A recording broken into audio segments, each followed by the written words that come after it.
Hi! Excited na kami ni Cloudy. Where are we going? Sabihin mo, dali. Hindi ka nila naririnig. Ilapit mo yung mic. Gusto niya makarinig. Kaya kukunin na namin ang hearing aid. So, nandito kami guys sa North EDSA, SM North EDSA. And naglalakad kami papunta dun sa North Tower para kunin yung hearing aid ni Cloudy. Cloudy, oh, sabi niya, bilisan mo. Excited na talaga siya. So, yan guys. Dito tayo sa North Tower 1. Dahil nandito yung American Hearing Center. Dito siya sa baba.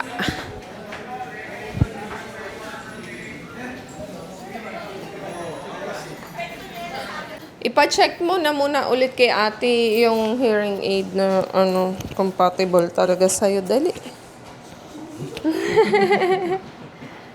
Happy ka? Bakit? Gusto niyang hearing aid. Ang ganda is kahit tignan mo, ang liliit na nung mga bago ngayon. Grabe, no? Tapos, pag nakasuot siya dito, di na siya halata. Kasi tingnan mo kung gaano kanipis yung yung wire o yung parang hose, 'di ba? Unlike nung kay Cloudy, natatandaan mo. Galing pero yan for adult kasi pag sa bata baka mawala or madali daw yan malaglag pag sa bata kasi masyadong maliit. Mamaya maiwaglit ng makulit. So, malaki yun sa kanya? A little. Bigger than that. But smaller doon sa luma niya.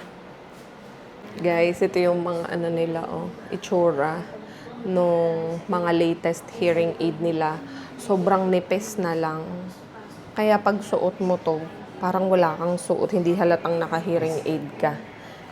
So small, no? Dito yan Pakabila, ayan, try natin, Parang gaya itsura, Mama? Teka, papakita lang natin. Yan. Ba? Yan. Ganyan lang. Ang kita lang talaga yung pinaka, hose. Yung device, hindi siya kita. Tapos ito, ipapasok mo siya doon sa tenga mo. Siyempre, hindi natin ipapasok. Pero, ganyan siya. Diba? Hindi talaga siya halata. Ang ganda nung niya. Quality. ReSound ang brand nito, guys. One of the best brands when it comes to hearing aid. So, sabi ni Doc Corrado, yung ENT doctor ni Cloudy, yung ReSound is like Apple when it comes to gadgets. So, ganun siya kaganda.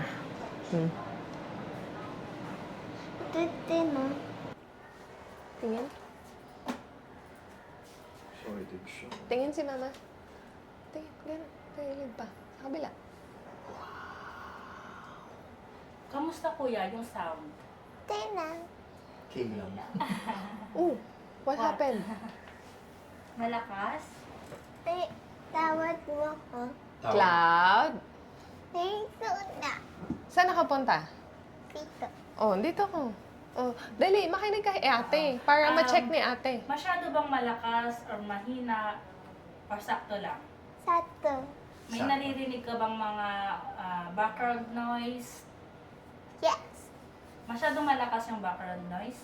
Hindi. Okay lang sa'yo. Okay lang sa'yo? Hindi masyado malakas? Hindi? Naririnig mo na mas malinaw? Mas malinaw yung boses ni Papa? Ano sabi? Ano sabi? Ano sabi doon sa naririnig? Malakas, mahina? Atas. Malakas. Masakit sa ears? Hindi. Doon ka kila ate makipag-usap. Kung i-compare mo yung dati sa ngayon, kamusta po yung sound? Anong mas okay, yung dati o ngayon? May hearing aid o wala? Dito na. Naririnig mo na. Anong mas okay, yung dati o ngayon? Ayun. Ngayon. Very good. Gusto mo? May hearing aid o wala? Gusto ko. Meron. Sige. Sabi mo kila Sabi ate. mo. See you. Thank you. Andito ako. Sus Okay. naman. Sige. Bas daw tayo guys kasi ano siya. Ate, look, I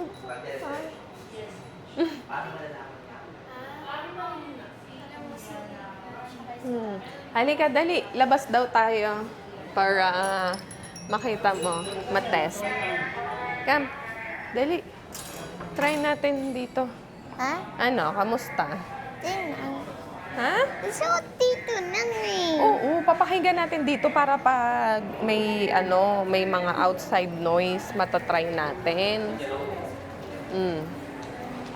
Ayan, ano sa tingin mo? Gusto Ha? Gusto ko. Ano sabi? Go. Good? O, sige, lakad pa tayo. Si ate. Nandyan, si ate, nakaupo. Ano pa? Ano pa? Ayaw na. Ayan. Bakit? Ayaw na eh. Bakit ayaw mo? Gusto na eh. Gusto mo balik na tayo? Sabi ng ate, i-try dito sa labas. Kasi pag dito sa labas, maraming mga ibang sounds, di ba? Merong maraming taong nagsasalita. Tapos, may nagpa-piano. O. Ano, kamusta? Tingnan. Teka, anak, naiipit yung mic mo. Ano, kamusta? Tingnan. Gusto mo? Maganda ba? Naririnig mo yung nagpa-piano? Yes. Saan? Saan yung nagpa-piano? Yun. Cloudy. Ha? Cloudy. Ha? Hi. Naririnig mo? Yes. Ano mas maganda? Meron o wala? Ganon. Meron. Gusto mo na ba yan? You like na? Oh yeah. You like it na? Yes. Sige, dali. Pasok doon. Dali. Sabi mo sa ate. Dali. Ano? Ikaw. Sabihin mo. Ano?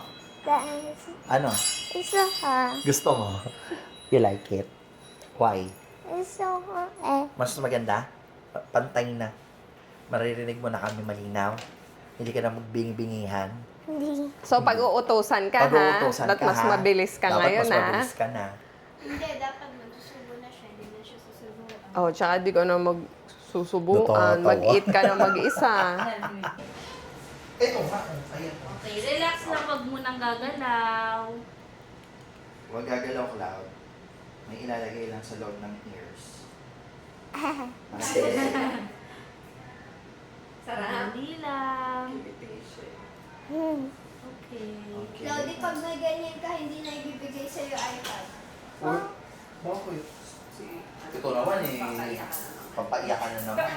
Gusto ko ikaw paiyakin ko. Pa-hearing aid kaya natin kasi pag inuutosan, makailang ulit eh. Ay, Ikaw hindi dapat, din eh. hindi hearing aid ang kailangan dyan. May gapong. Skylar! Kasi putol na litid mo, hindi pa ililitaw. Dapat yun yung nakablabi sa ano. Kaya yung walkie-talkie. Ano ba? Okay, tama? Sige. Naalala mo, lalagyan niya ng parang gel. Tapos titigas yun. Titigas yun sa loob na ears niya? O Oo, para nakapasok. Pero huhugutin mo yun.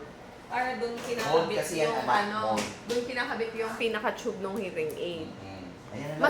Mas maganda yan pag fit kasi walang feedback. Ayan. Okay, relax lang ulit. Tama. Huwag mo nang Wala kayo, gagalaw. Ang sarap. Ang sarap. Huwag mo nang magtatakpo, ha?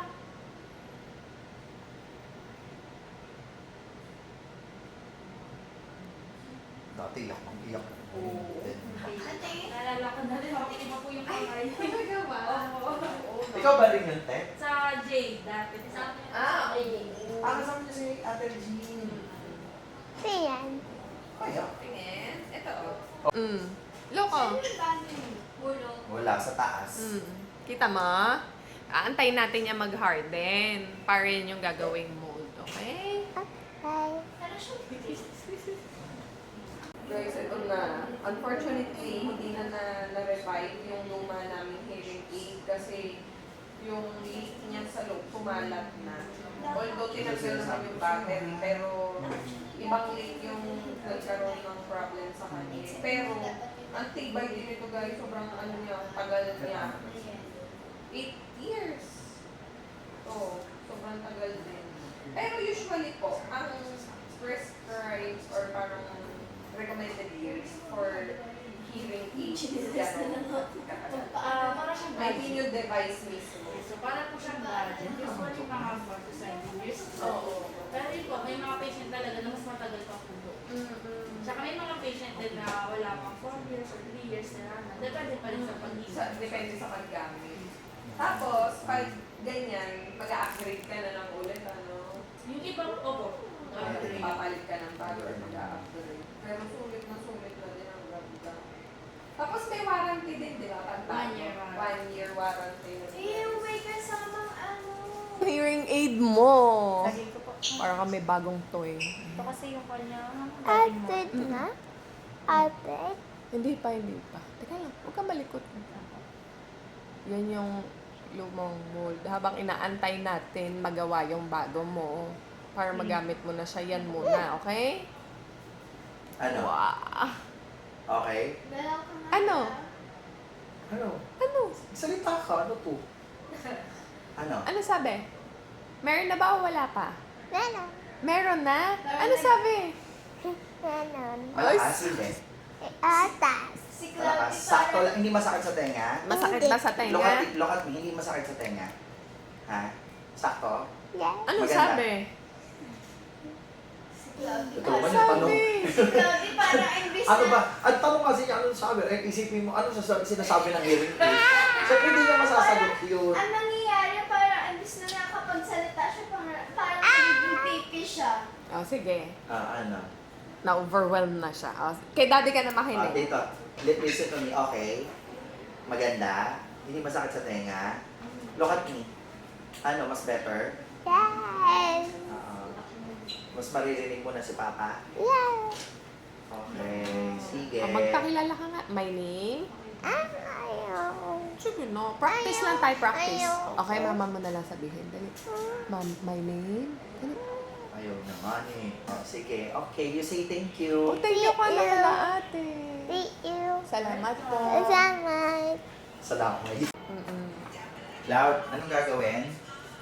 How do you take care of your hearing aid daw? Sabihin natin. Tata. Tatanggalin pag Kung ano. ano? Power. Pag magsha-shower. Okay, tatanggalin. Tapos, ano yung ilagayan naman siya? Yes, po, diba? may Tuturuan ka ni mama paano mo ilalagay, okay? Tapos, wag daw munang dadaganan. Bawal yung daganan ganon, ha? Pag mag-i-sleep, pag bago matulog, tatanggalin na din natin muna, okay? Happy ka na? Sus, I love you. Gusto mo. Thank you, Papa. Thank you, Tati. Bye. Excited naman kami. Gusto ko tingin ako ng ano. Anong titingnan mo? Ito. Oo, ayan o. Gagawin ba nila ate? Ito yung mold. Tapos, gagawa sila ng bagong ganyan. Yun, masakto yun, fitted. So, wala ka ng ibang maririnig na ingay. O, diba? Tumi. Oo, dumi. Kaya kay mama, dali. Yakap. Kay mama. Tingnan ka mama. Ito yung case niya, ma'am. Ayun. So, same lang din po nung before. Tapos, ito yung box. May flash ka clutch po. Yan. Wait lang po, ma'am, yung warranty ko. Hi, prepare lang po lang. Tapos po, yun lang po, bawal lang, iwas lang po sa basa, dapat madagal. Bawal. Tsaka ano lang, pala yung lagayan niya, dapat palang may silica gel. Para na-absorb yung hindi lang moist. Kasi kahit nasa kahon, na ano pa rin siya. Eh, kahit ganito siya, Oo, kahit ano. Dapat may silica gel pa rin yan. Kasi pag galing sa labas. Opo. Meron naman po siya dito, libreng cleaning kit. Ito pong dry cleat tsaka yung brush. So ito pong brush, ginagamit siya pag yung mold niya is merong earwax na konti. Brush niya lang po. Tapos, ito pong dry cleat. Kapag, ano po, after na gamitin, punasan nyo. Kasi yung dito po natin sa pawis. Wala, nakakatawa. Nakuha na rin namin agad yung hearing aid ni Cloudy. Come, dali. come here. Suot na nga niya eh. Pero, mag-a-adjustment pa kami. Yan, huhubarin muna to kailangan. Gradually yung pagsusuot ni Cloudy ng hearing aid. Hindi siya pwedeng agad-agaran. Warranty kasi yung adjustment. Okay. Yehey! Tapos guys, alam nyo, nakalimutan ko palang sabihin sa inyo yung naging result nung test na ginawa kay Cloudy nung nakaraan. Kasi pag bumili kayo ng hearing aid dito, part nung package nila is yung warranty, of course. Ay, may free na din kami battery. Wow, ayan no. May free battery. Sorry, ano po ulit yung mga ano natin kasama? 1-year warranty. 2 years warranty para sa mga service ko. Tapos, batteries. Yung test, no? Yung hearing test. Hearing Saka test. reprogramming. Reprogramming. Tapos every 3 months is dapat Cleaning and cleaning. Part pa din yun nung ano. Yes. For 1 year, tama ba? 2 years. For 2 years. So, di ba guys, napakaganda nun. Ayun, nakalimutan ko kasing banggitin yung test namin nung nakaraan. Ang left ear ni Cloud ay mild to moderate. Tapos yung right niya ang moderate to severe. Oo, tama, diba? tama. So yung test yung last time na nag-test? Yung left niya.